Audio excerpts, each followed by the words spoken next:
Irmãos, vamos orar mais uma vez, depois iremos para a meditação na palavra do Senhor. Oremos. Senhor nosso Deus e Pai amado, muito obrigado, Senhor, por Tua bondade em nossas vidas. Pedimos perdão ao Pai por todos os nossos pecados. Te agradecemos, Senhor Deus, pelo privilégio que nos deu de podermos Te louvar. Pedimos, Senhor Deus, pela meditação em Tua Santa Palavra, que Teu Santo Espírito, ó Pai, possa iluminar a vida de cada um nessa noite. Pedimos que todos possam compreender a Tua Palavra e também obedecer para a glória do Teu santo nome, Pai. Nós oramos em nome do Teu Filho amado, nosso Senhor e Salvador Jesus Cristo. Amém. Irmãos, vamos abrir nossas Bíblias em Mateus, capítulo 20.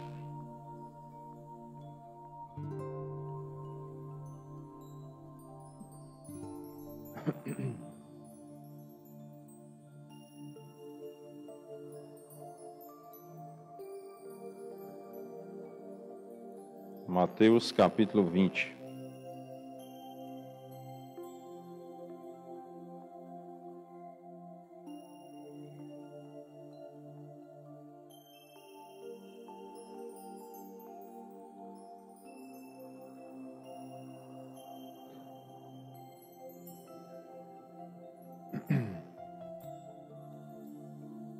Estamos fazendo os estudos, expositivos no livro de Mateus, estudando capítulo por capítulo, e hoje vamos iniciar o capítulo 20. O capítulo 20 vai tratar aí de alguns temas.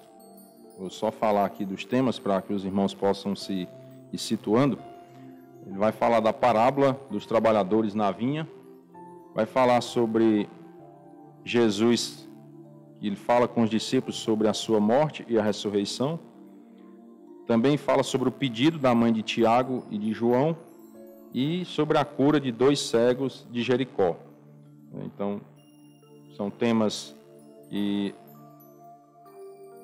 nós podemos dizer assim que distingue um ponto do outro, não segue bem uma linha assim de raciocínio cada um, mas cada um deles, separadamente, nós podemos estudar e tirar lições para as nossas vidas. E iniciando no versículo 1, o primeiro tema, que é sobre a parábola dos trabalhadores na vinha, diz assim a palavra de Deus: porque o reino dos céus é semelhante a um dono de casa que saiu de madrugada para assalariar trabalhadores para a sua vinha. Aqui nós já vemos uma explicação, Está explicando sobre o reino dos céus. O porquê junto e sem acento, já expliquei para os irmãos que é um porquê explicativo. Então está explicando. O reino dos céus é dessa forma.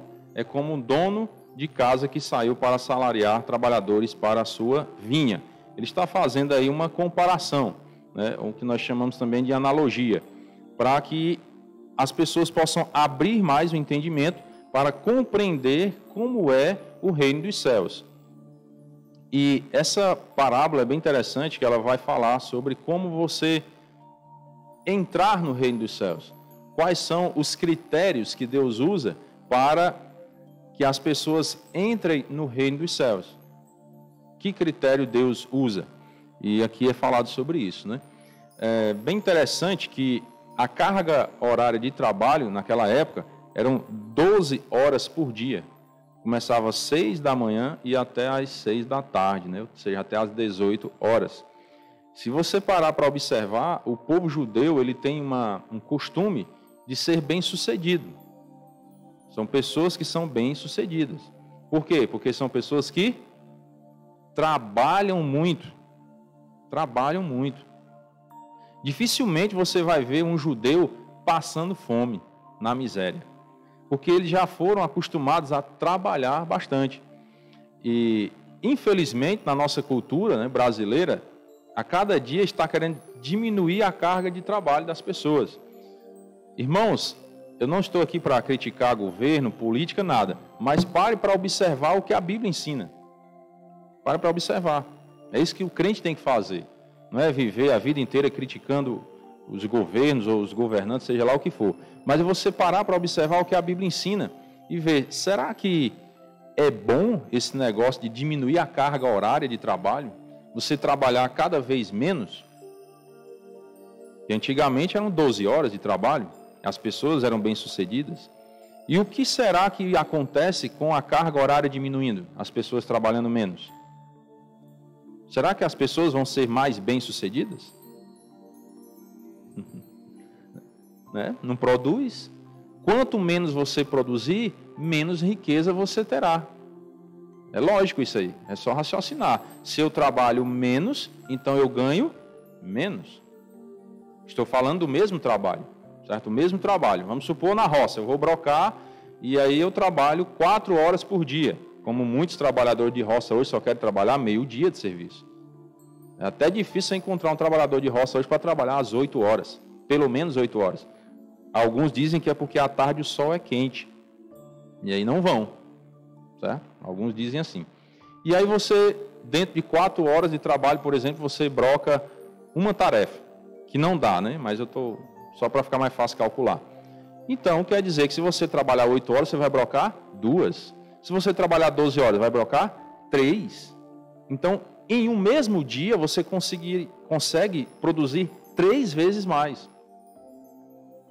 Entenderam? Por que vocês acham que hoje as famílias estão diminuindo? Observaram já isso? Cada dia que passa, os pais querem ter menos filhos. Por que antigamente, que nós falamos que a época era bem mais difícil, as pessoas tinham mais filhos? E todos escapavam. Eram 10, 15, 20 filhos. E os pais conseguiam criar esses filhos. Porque eles trabalhavam muito. Saíam ainda de escuro de casa para ir para a roça trabalhar. E às vezes nem voltavam para casa, dependendo da distância da roça, só vinham à noite, quando terminava o dia. E quando as crianças já tinham idade para fazer alguma coisa na roça, o que é que as crianças faziam? Ajudavam. Nem que fosse para plantar carocinho de milho ali e tal. E ajudando, toda a família trabalhando. E cresciam com dignidade, respeito. A família, os pais com autoridade. E os filhos respeitando, seguindo o exemplo dos pais. E aí nós entramos em uma época moderna que tem acabado com as famílias. Menos trabalho, tem que trabalhar menos, ou seja, produzir menos. As crianças não podem trabalhar, ou seja, aprende o quê? A ser desocupado, mente vazia, já diz um ditado popular, que é a oficina do diabo. Você não tem ocupação, então você vai pensar em quê? Besteira. E ainda mais hoje com a facilidade de pensar em besteira, por causa da tecnologia, do celular. Então a mente vazia vai se enchendo de coisas que não agradam a Deus. Pare para observar. Eu estou traçando um paralelo do passado para os nossos dias, para você observar o quanto a sociedade tem se afastado dos princípios de Deus, de maneira disfarçada. De maneira disfarçada. Satanás vem trabalhando, irmãos, para afastar as pessoas dos caminhos de Deus. Só que ele não vai chegar diretamente e vai dizer, eu estou fazendo isso para afastar as pessoas de Deus. Ele não vai dizer isso diretamente, então as pessoas não querem. Ele vai dizer de uma outra forma, porque a estratégia de Satanás é o que? O engano, é a mentira, porque ele é o pai da mentira. Então ele vai mentir, vai enganar, vai usar palavras até bonitas para que você seja enganado. E aí automaticamente, lá no fundo, por trás das cortinas, está o propósito de afastar as pessoas de Deus. Então vem, não, trabalhar menos é bom, é melhor, porque você vai descansar mais. Não vai dizer que você vai ficar mais pobre. Vai? Não vai, porque se ele disser que se você trabalhar menos vai ficar mais pobre, você não vai trabalhar menos. Você vai querer trabalhar mais. Então vem lá a ideia, não, você tem que trabalhar menos, porque para descansar mais, para ter mais tempo para a família e tal, mas não vai dizer que a consequência, o efeito colateral disso é você ficar mais pobre. É você ganhar menos dinheiro, é você ter menos condição de sustentar a família, é você ter menos condição de ter mais filhos, porque se você trabalha pouco, você não tem condição de ter vários filhos para sustentar esses filhos. Se você não ensina seus filhos a trabalhar, a ajudar no trabalho, você não vai ter condição de sustentar uma família muito grande. Então, automaticamente, as famílias diminuindo. E as famílias cristãs também diminuindo. Pode observar a família dos crentes hoje. Dificilmente você vai encontrar um crente que tem 5 filhos. Pode procurar nas igrejas, hoje. Vai ser muito difícil encontrar. Estratégia de Satanás para destruir as famílias, para afastar as pessoas de Deus. E o ser humano não está enxergando isso. Vai na onda, né? Porque está na moda, todo mundo faz, e é lei, então vamos fazer. Cuidado, irmãos, porque os crentes eles têm que ter uma visão bíblica e não uma visão mundana. Não é o que o mundo ensina que nós temos que adotar como certo, como verdadeiro, mas o que Deus ensina.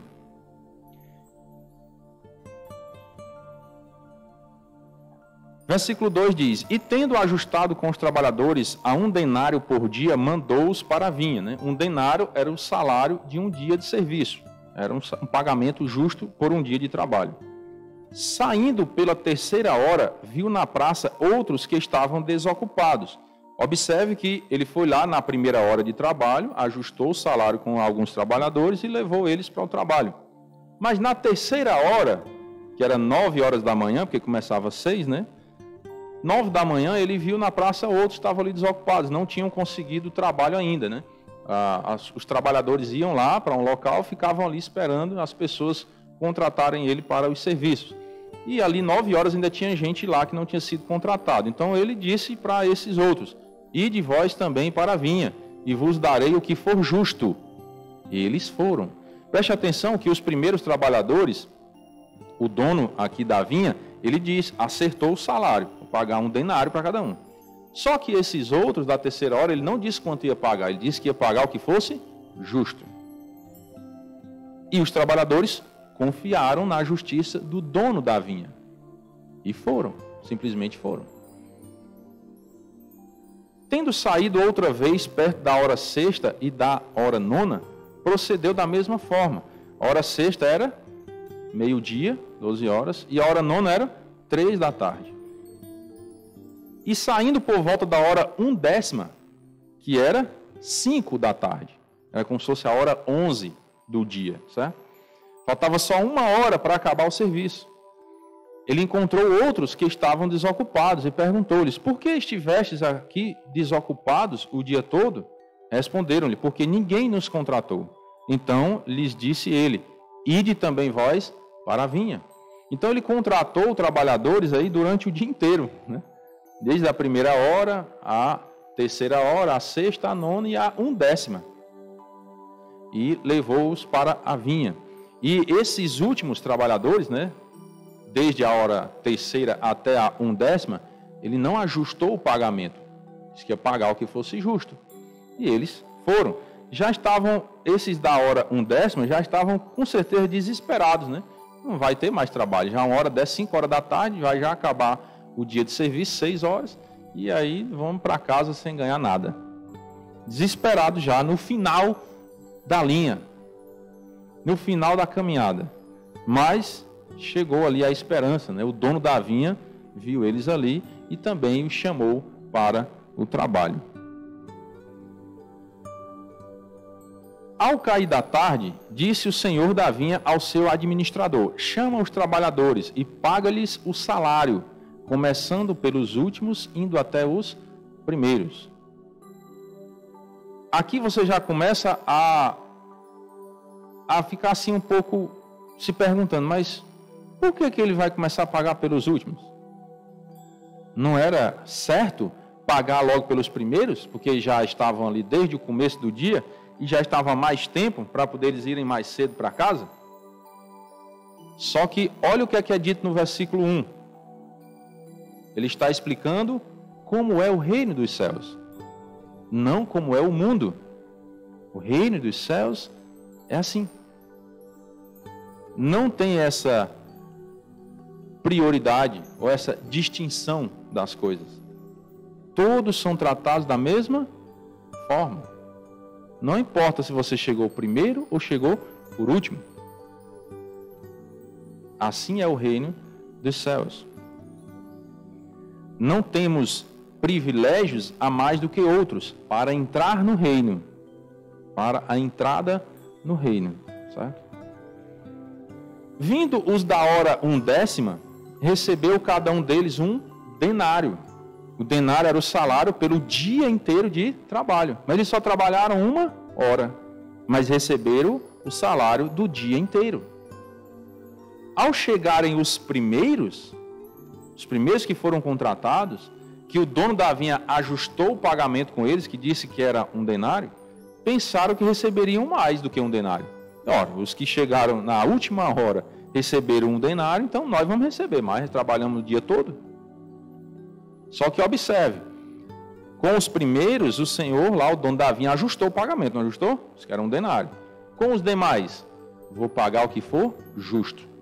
E eles não questionaram, nem perguntaram quanto era, só foram trabalhar. Porém, também estes, os primeiros, receberam um denário cada um. Todos os trabalhadores receberam um denário, tanto os da hora primeira, como da terceira, da sexta, da nona e da 1/10. Todos receberam um denário, como se tivessem trabalhado o dia todo. Mas, tendo recebido, murmuravam contra o dono da casa, aqueles primeiros. Olha, mas como é que pode estar errado esse negócio? Nós trabalhamos o dia todinho e recebemos mesmo tanto daquele que só trabalhou 1 hora? Não pode. Isso é injusto. Preste atenção, que foi ajustado o pagamento, não foi? Dizendo, estes últimos trabalharam apenas 1 hora, contudo os igualaste a nós, que suportamos a fadiga e o calor do dia. Observe que eles aqui estavam com a mente pensando que poderiam ter um privilégio, um tratamento diferente dos demais, porque passaram mais tempo trabalhando. Só que não é assim o reino dos céus. Para entrar no reino, lembra que eu falei no início que nós íamos observar os critérios para entrar no reino? Não é quem trabalhou mais tempo. Entendeu? Para entrar no reino, o critério não é quem trabalhou mais tempo. Porque aqui todos receberam o mesmo pagamento. Esse pagamento ele está como se fosse simbolizando a entrada no reino. É o mesmo pagamento para todos. Quem trabalhou mais, quem trabalhou menos. Porque nós estamos falando da entrada no reino. Não estamos falando das recompensas que você vai receber por ter trabalhado para Deus, que são os galardões. Estamos falando da entrada no reino. Mas o proprietário respondendo disse a um deles: amigo, não te faço injustiça. Não combinaste comigo um denário? Eu combinei com você que ia pagar um denário pelo seu dia de trabalho. Toma o que é teu e vai embora. Eu não estou sendo injusto com você, porque eu acertei quanto ia lhe pagar. Pois quero dar a este último tanto quanto a ti. E daí? Qual o problema? Porventura não me é lícito fazer o que quero do que é meu? Ou são maus os teus olhos porque eu sou bom? O que esses primeiros trabalhadores não estavam entendendo era isso. O critério que esse dono da vinha ali estava usando para realizar o pagamento não era o quanto de tempo que eles tinham trabalhado, mas se tinham trabalhado ou não. Trabalhou, vai receber o pagamento completo. Não importa se foi 1 hora, 3 horas, 6 horas, 9 horas ou 12 horas, mas vai receber o pagamento completo. Esse pagamento simboliza a entrada no reino. O que é que está querendo ser ensinado aqui? Para você entrar no céu, existe um critério. Qual o critério? A graça de Deus. Não é o quanto que você fez ou deixou de fazer, mas é a graça de Deus, é a misericórdia de Deus. Não importa se você se converteu aos 10 anos de idade, ou aos 5, ou aos 13, ou aos 90. Não importa. Importa que você se converteu. Importa que você recebeu a Cristo na sua vida. Lá em Pedra Branca teve uma irmã que recebeu a Cristo com 99 anos de idade. Aí o pastor Manuel disse: irmã, vamos deixar para lhe batizar quando você completar 100 anos. Ela disse: não, se eu morrer daqui para lá, né? Não que o batismo ajuda na salvação, mas ela queria ser batizada antes de morrer, né? E aí foi batizada aos 99 anos de idade. Certo? Então, não... Assim é o reino dos céus. O reino dos céus é você crer em Cristo para entrar lá. Esse é o critério que Deus usa. Não é, eu me converti cedo, eu trabalhei muito, passei 50 anos na igreja, então eu mereço um privilégio a mais do que os outros no quesito entrar no céu. Não. Não é assim. É por Deus ter derramado a sua graça, a graça dele, né, na sua vida. Esse é o critério. Você creu em Cristo, então Deus derramou a graça dele na sua vida e te fez filho dele. E agora você é participante da salvação. Não importa a idade que você se converteu, se foi no início ou no fim da vida. Onde é que nós temos um exemplo muito claro sobre isso? Na Bíblia. O ladrão na cruz. Não é assim? O ladrão na cruz estava ali no fim da vida, mas ele se converteu. E Jesus disse para ele: hoje estarás comigo no paraíso. Hoje. Aos nossos olhos humanos, irmãos, aquele homem não merecia ir para o céu, porque ele era um malfeitor, passou a vida inteira fazendo o que era ruim. Só que o critério para entrar no céu não é o nosso, é o de Deus. É a graça dele, derramada sobre a vida daquela pessoa que crê no Senhor Jesus Cristo. E a graça significa o quê? Favor imerecido. É algo que nós não merecemos. Já começa aí. Por isso que eu estou sempre falando, a graça de Deus. Porque assim é o reino dos céus. Quem entra lá? É quem realmente reconhece que não merece estar lá. E aí Deus derrama a sua graça e te dá esse favor imerecido que você não merece, que é de entrar no céu.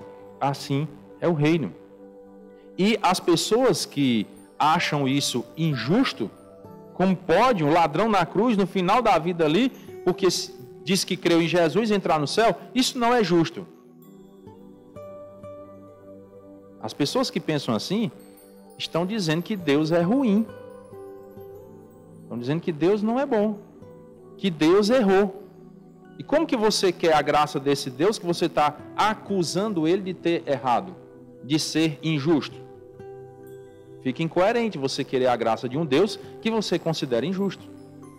Então você tem que entender que Deus, ele é justo por completo. E ele é o dono da vinha. Ele não é o dono? Então ele faz o que ele quer. E ele quis usar esse critério para entrar no céu. É a graça. Não são as obras. Lá em Efésios 2:8, deixa isso bem claro. Porque pela graça sois salvos, mediante a fé. Isto não vem de vós, é dom de Deus. Não de obras, para que ninguém se glorie. Deus não queria que o ser humano já chegasse no céu com o pecado do orgulho. Por isso que ele disse, é pela graça, não é pelas obras, para que você não se orgulhe, você não se glorie disso. Deus não ia ser patrocinador do seu pecado. Já pensou? Você já entrar no céu, pecador? Logo com o pecado primeiro, né, da soberba, que foi o pecado de Lúcifer, Satanás. Ele não ia querer isso para a sua vida, para a minha vida, para a nossa vida. Por isso que é pela graça. Pela graça. É assim que ele salva. Esse é o critério que ele usa. Então, é só aceitar, irmãos, que é muito mais fácil do que ficar questionando as coisas de Deus. Ele não é o dono? Então ele faz o que ele quer. Pronto. Ele decidiu assim. Se você quer desfrutar das bênçãos de Deus, dessa misericórdia dele, tem que aceitar do jeito que ele fez. E ponto final. Você vai sofrer menos. Você vai demorar menos para crer. Quanto mais você questiona as coisas de Deus, no sentido de que, como se fosse colocando Deus à prova, duvidando da graça, da bondade e da misericórdia dele, o mais prejudicado vai ser você mesmo. Porque você é quem vai passar mais tempo sem desfrutar dessas bênçãos. Você pode perguntar a qualquer um aqui que é convertido, que eles vão dizer que o maior arrependimento da vida é não ter se convertido mais cedo. Porque depois que você se converte, você entende o quão bom é servir a Deus. Por que eu não fiz isso antes? Eu mesmo me questiono hoje ainda nesse sentido, né? Meu Deus, por que não fiz antes? Não me converti antes? Teria feito tanto menos coisas erradas na vida. Teria desfrutado bem mais das bênçãos de Deus. Mas não questiono Deus, né? Às vezes eu me ponho à prova eu mesmo. Por que eu fui tão resistente, né, à graça do Senhor? Se é tão bom. Então, observe isso. Aceite os propósitos de Deus, os planos de Deus. A Bíblia diz, se ouvires a minha voz, não endureçais o vosso coração. Se você ouve a palavra de Deus, não endureça o seu coração. Aceite, se renda a essa palavra, porque é o melhor a se fazer. Deus não vai mudar os planos dele ou os critérios dele por sua causa. E quem é Deus sem você? É Deus, não muda nada. Mas quem é você sem Deus? Miserável, perdido. Então quem é que sai prejudicado na história? Pare para raciocinar. Eu ficar distante de Deus, o prejudicado vai ser eu, não vai ser ele não. Às vezes a gente fica naquela ilusão pensando, não, se eu criticar Deus, falar mal de Deus, ele vai ser prejudicado de alguma forma. Não vai, irmãos. Não muda nada. Ele continua sendo Deus. Agora eu sem Deus, eu estou frito. Eu quem tenho que me aproximar dele. Eu quem tenho que me render aos pés dele. É assim, ponto final. Aceita que dói menos. É muito mais fácil, muito melhor para a nossa vida aceitar os planos de Deus. Assim os últimos serão primeiros, e os primeiros serão últimos, porque muitos são chamados, mas poucos escolhidos. As pessoas são chamadas para o Evangelho e muitos não querem o Evangelho. Então, por isso que os poucos são escolhidos nesse sentido. Estando Jesus para subir a Jerusalém, chamou à parte os 12 e em caminho lhes disse, eis que subimos para Jerusalém, e o Filho do Homem será entregue aos principais sacerdotes e aos escribas. Eles o condenarão à morte e o entregarão aos gentios para ser escarnecido, açoitado e crucificado, mas ao terceiro dia ressurgirá. Ele aqui está falando sobre a sua morte e a sua ressurreição. E aí com bastante detalhes, né? Já era a terceira vez aí que Jesus falava para os discípulos sobre esse episódio, né, dele, o que ia acontecer com ele. Então se chegou a ele a mulher de Zebedeu com seus filhos e adorando-o, pediu-lhe um favor. Agora aqui a mãe de Tiago e João pedindo a Jesus um favor. Perguntou-lhe ele, que queres? Ela respondeu, manda que no teu reino estes meus 2 filhos se assentem, um à tua direita e o outro à tua esquerda. Mas Jesus respondeu, não sabeis o que pedis. Podeis vós beber o cálice que eu estou para beber? Responderam-lhe, podemos. Inocentes, né? Não sabiam o que estavam realmente pedindo. Irmãos, tem um comentário bem interessante que o John MacArthur faz sobre o versículo 22, onde ele diz, não sabeis o que pedis. Por quê? O que é que a mãe de Tiago e João estava pedindo? Maior glória para os filhos, não era? Um sentar à direita, outro à esquerda de Cristo, lá no reino. Então ele estava pedindo a maior glória para os filhos dela. Só que maior glória vai para aqueles que mais sofrem por Cristo. Por isso que Jesus disse, não sabeis o que pedis. O que é que ela estava automaticamente pedindo para os filhos? Mais sofrimento pela causa de Cristo. Eles iam sofrer mais pela causa de Cristo. Entenderam? Por isso que nós temos que ter cuidado do que é que nós estamos pedindo. Temos que pedir com consciência. Não podemos pedir porque eu ouvi alguém pedindo e achei bonito, vou pedir também. Mas qual a consequência disso? Quando Deus atendeu esse pedido, quais são os efeitos colaterais disso? Não sabeis o que pedis. E aí Jesus pergunta, podeis vós beber o cálice que eu estou para beber? Ah, sim, nós podemos.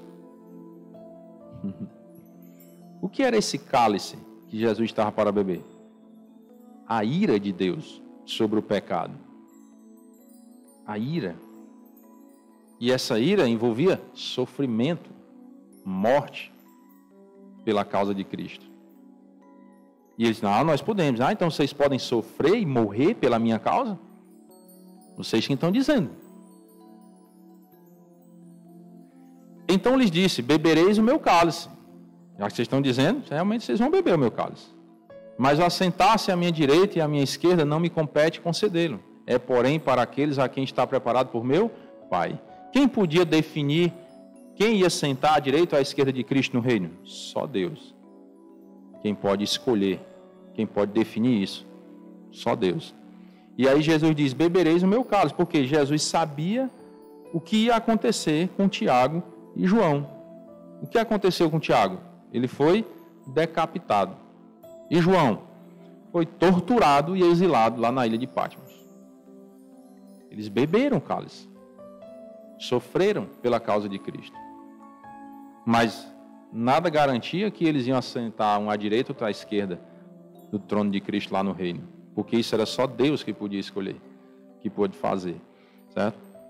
Então, cuidado, porque o reino de Deus não funciona dessa forma. Não é quem está em uma posição mais gloriosa do que outro. Pelo contrário, quem quer ser o maior, seja o menor, aquele que sirva. É assim que funciona no reino de Deus. Não é como o mundo, né? Os maiores são aqueles que humilham os outros, que pisam, passam por cima e somente dão ordens e pronto, e manda e faz aquele governo ditatorial, né? Mandando em tudo, como se fosse o rei. No reino dos céus, não é assim. O maior é o que serve. Assim como o exemplo do próprio Cristo, que não veio para ser servido, mas veio para servir. Ele, sendo o maior de todos, deu esse exemplo. Lavou até os pés dos discípulos. Veio para servir. E nós, às vezes, não queremos servir. Porque achamos que se eu servir aos irmãos, eu vou estar me pondo como inferior a eles. E não é. É o contrário, né? Quanto mais você serve a Deus e aos irmãos, maior você é no reino de Deus. Ora, ouvindo isto, os 10 indignaram-se contra os 2 irmãos. Ficaram enciumados, né? Porque eles também queriam essa posição. Talvez tivesse pedido até mais se eles tivessem tido a oportunidade de fazer esse pedido, né? Então Jesus, chamando-os, disse, sabeis que os governadores dos povos os dominam e que os maiorais exercem autoridade sobre eles. Então, Jesus está falando como é o governo humano. É assim. Dominam as pessoas. Tipo, alguns querem escravizar as pessoas. Mas ele diz, não é assim entre vós. Pelo contrário, quem quiser tornar-se grande entre vós, será esse o que vos sirva. Seja o servo. E quem quiser ser o primeiro entre vós, será vosso servo. Tal como o Filho do Homem, que não veio para ser servido, mas para servir e dar a sua vida em resgate por muitos. No lugar de muitos. Aqui traz a ideia do sacrifício substitutivo de Cristo. Ele realmente veio para substituir a nós. Ele veio morrer, levar as nossas dores sobre ele, como diz lá em Isaías 53, né? Homem de dores que sabe o que é padecer, que levou as nossas dores sobre ele para sarar as nossas feridas. E pelas suas pisaduras nós fomos sarados. O sacrifício substitutivo. Foi esse o propósito do Filho do Homem, de Cristo, né? Nos substituir diante da ira divina de Deus, da ira santa e justa de Deus. A punição que deveria vir sobre nós, pecadores, veio sobre Cristo. Ele lançou sobre Cristo para que nós pudéssemos ter vida eterna. E assim fôssemos resgatados das trevas. Saindo eles de Jericó, uma grande multidão o acompanhava. E eis que 2 cegos assentados à beira do caminho, tendo ouvido que Jesus passava, clamaram, Senhor, filho de Davi, tem compaixão de nós. Mas a multidão os repreendia para que se calassem. Eles, porém, gritavam cada vez mais. Aqui nós vemos um exemplo de persistência na oração, como nós vimos hoje de manhã, né? Persistência na oração. Eles estavam pedindo algo ao Senhor e a multidão, cala a boca, fala, não perturba o mestre não. Não, nós queremos alcançar essa graça e vamos orar ao Senhor, clamando cada vez mais. Senhor, filho de Davi, tem misericórdia de nós. O que eles estavam pedindo? Misericórdia de Deus sobre a vida deles. Graça. Então, parando Jesus, chamou-os e perguntou, o que quereis que eu vos faça? E agora eles são mais específicos. Que misericórdia eles queriam alcançar? Senhor, que se nos abram os olhos. Eles queriam ver. Conduído Jesus, tocou-lhes os olhos. E imediatamente recuperaram a vista e o foram seguindo. Que exemplo nós tomamos desses 2 cegos aqui? Quando a persistência na oração e também quando você for alcançado pela graça de Deus, siga os passos dele, os passos de Cristo. Quando você for salvo por Cristo, siga os passos dele. Os dois cegos aqui, ó, eles recuperaram a vista e foram seguindo. Não busque a Cristo simplesmente pelos benefícios que ele tem a lhe dar, mas leve a cruz. Resolva seguir os passos de Jesus. Ninguém está dizendo que é fácil, mas ele pode aliviar o seu fardo, porque ele diz que o meu fardo é leve, meu jugo é suave. Então ele pode te dar forças para enfrentar essa caminhada. E ninguém está prometendo que vai ser fácil, que não vai ter dificuldade, porque a Bíblia não diz isso. No mundo passais por aflições, mas tem de bom ânimo, porque eu venci o mundo. O Senhor Jesus venceu o mundo e Ele te promete também te dar a vitória, se você seguir os passos dele. Siga os passos de Cristo. Entregue a sua vida ao Senhor e siga os passos do Senhor Jesus Cristo, porque é o melhor para a sua vida. Então aqui ele fala como que entra no reino, qual o critério? A graça. Esse é o critério de Deus para você entrar no reino, é a graça. E depois que você tem essa entrada confirmada, faça o quê? Como os dois cegos, siga a Cristo, siga os passos do Senhor Jesus. Amém? Vamos orar. Senhor nosso Deus e Pai querido, muito obrigado pela bondade do Senhor em nossas vidas, Pai. Agradecemos pela Tua palavra que nos ensina a forma correta de seguir ao Senhor, de crer na Tua palavra, a maneira correta de entrar no céu, ó Pai, e o que devemos fazer depois dessa convicção, que o Senhor é quem dá pela Sua graça, seguir os passos de Cristo. Pedimos, ó Pai, a cada dia força, disposição e coragem para seguir os passos do Senhor Jesus Cristo em meio a um mundo tão turbulento, tão distante de Ti, Pai. Sabemos somente o Senhor é quem pode conduzir os nossos passos e pedimos a Tua graça sobre nós. Pedimos as bênçãos do Senhor, Pai, sobre a semana, a vitória sobre o mal e sobre o pecado, Pai. E oramos agradecidos em nome do Teu Filho amado, nosso Senhor e Salvador Jesus Cristo. Amém. Uma boa noite a todos, irmãos. Que Deus os abençoe.